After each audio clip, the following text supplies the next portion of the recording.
que la gente ya no aguantaba más. Tenemos un desgobierno hace 2 años y medio, solo se dedicó a perseguirnos, a difamarnos, hay presos políticos, el LOFE, la judicialización de la política, el reparto de la patria engañó una y mil veces, hay recesión, hay desempleo, hay corrupción y en 2 años se han endeudado más externamente que lo que se endeudó mi gobierno en 10 años y nosotros sembramos de obras el país. Entonces, es una ineficiencia total y ya esto fue una gran gota.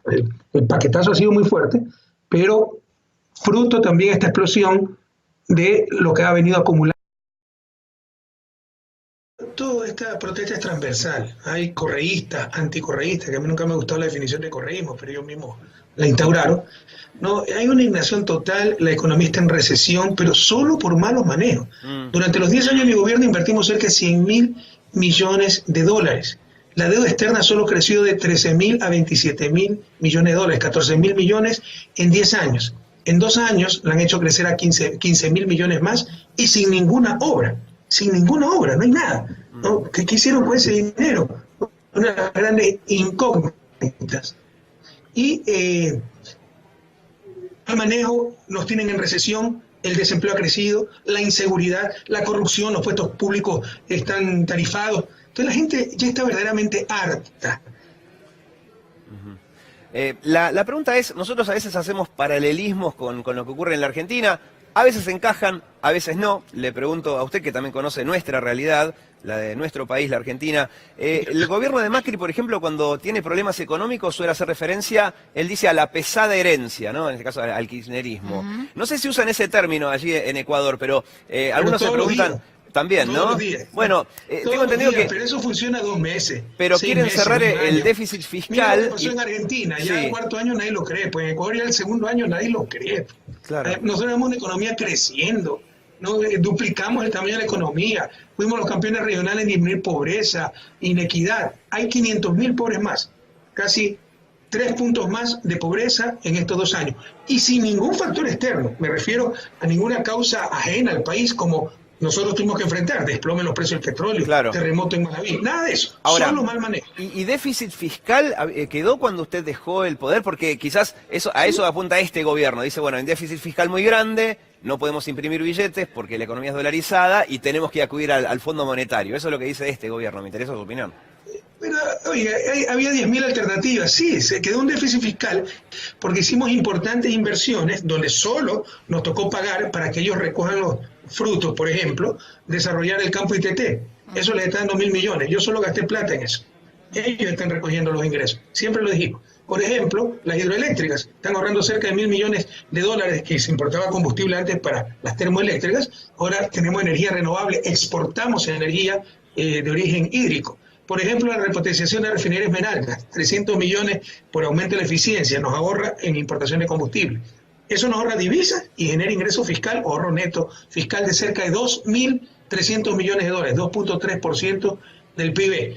Lo que es directamente para el Estado, para el sector público, porque ahí los multipropósitos, evitando inundaciones, son centenas de millones que van al sector privado, la conectividad, las nuevas carreteras, la seguridad, eso es incuantificable cuánto ahorra al país, al sector privado y cuánto aumenta la competitividad.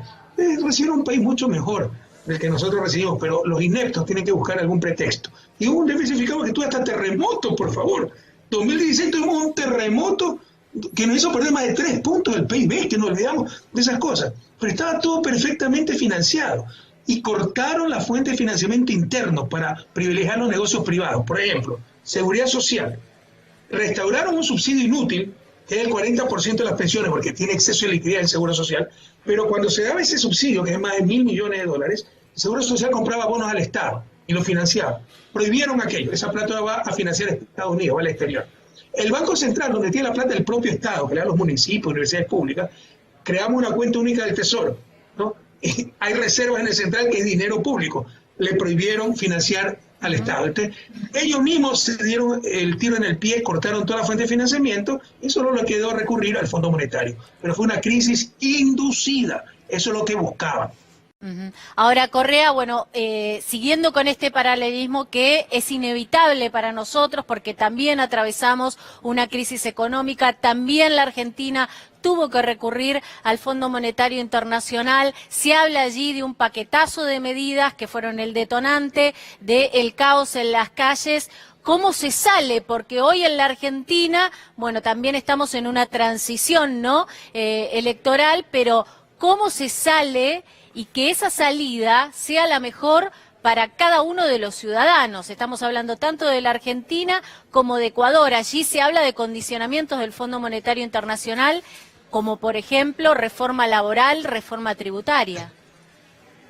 Mire, tanto en Argentina como en Ecuador, el estado calamitoso de la economía es mal manejo de la economía.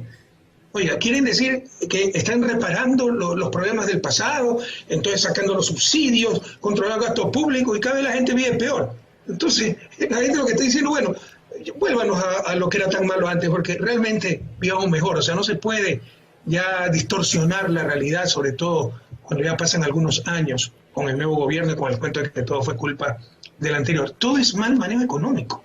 No ha habido grandes cambios en el entorno internacional, no ha habido grandes choques, como nosotros sí sufrimos en el 2015-2016, ¿no? Entonces, y por lo tanto no es tan difícil remediar las cosas. Le pongo otro ejemplo. El talón de Aquiles de los países en vía de desarrollo no es el sector fiscal, eso es ideológico.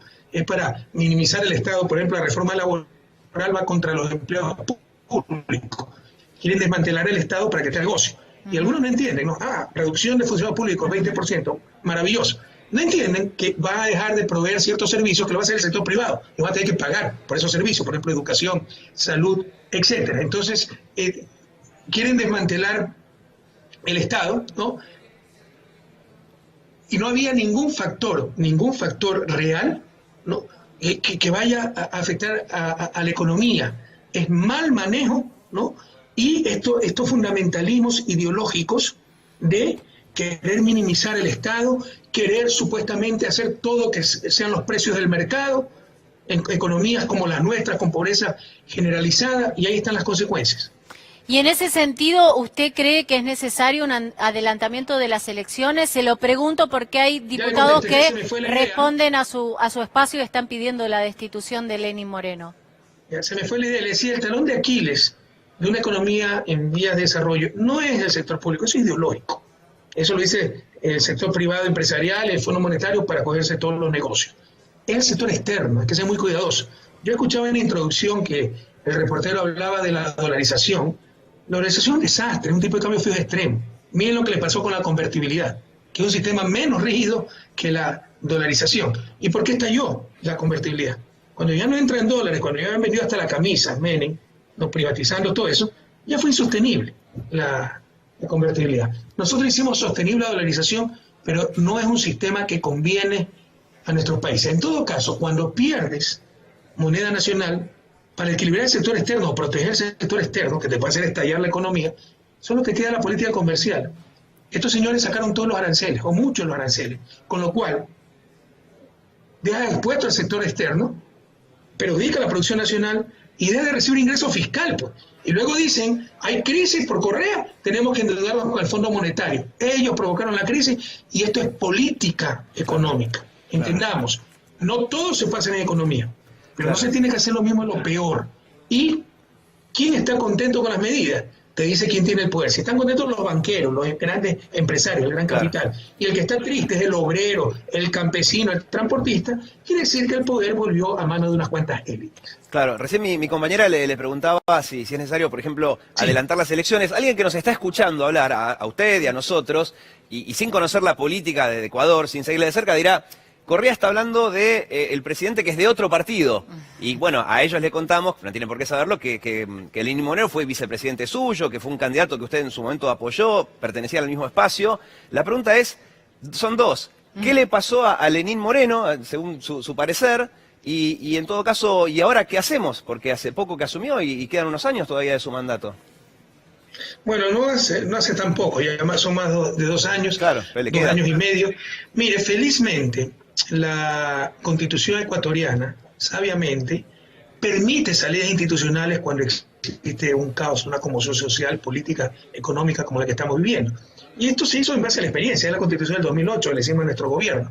Porque antes de mi gobierno, yo goberné del 2007 a 2017, 3 veces consecutivas fui electo presidente de la República, 2 veces en una sola vuelta, lo cual era impensable en un país como Ecuador. Pero antes del 2007, en 10 años hubo 7 presidentes. Los gobiernos, depende cómo lo cuente, hubo hasta un triunvirato y un presidente de un día, o sea, pueden ser 11. Depende cómo lo cuente, pero los gobiernos duraban 18 meses. Algunos traicionaban la democracia haciendo cualquier cosa. Por ejemplo, Lucio Gutiérrez llegó con la izquierda y lo primero que hizo fue decirle a Bush, soy su mejor aliado, y tratar de imponernos un TLC que nunca había planteado en campaña. Entendamos que eso rompe la democracia. Entonces, pero hay que dar salidas institucionales a estas cosas. Y siempre se forzaba la Constitución para remediar estos males, sacar esos malos presidentes, o también algunas veces había un bloqueo de la Asamblea y el presidente se encontraba atrapado.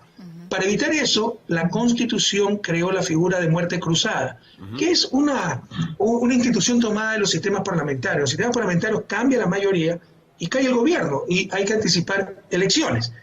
Hacerlo tan fácil en nuestros países, con lo inestables que son, sería suicida. Pero hay que poner salidas institucionales cuando tenemos grave conmoción social. Entonces, el artículo 130, escúcheme, porque ahora están escuchando este programa, 130 de la Constitución permite con 2/3 de la Asamblea, por grave conmoción social, anticipar elecciones. Se hacen elecciones presidenciales y legislativas.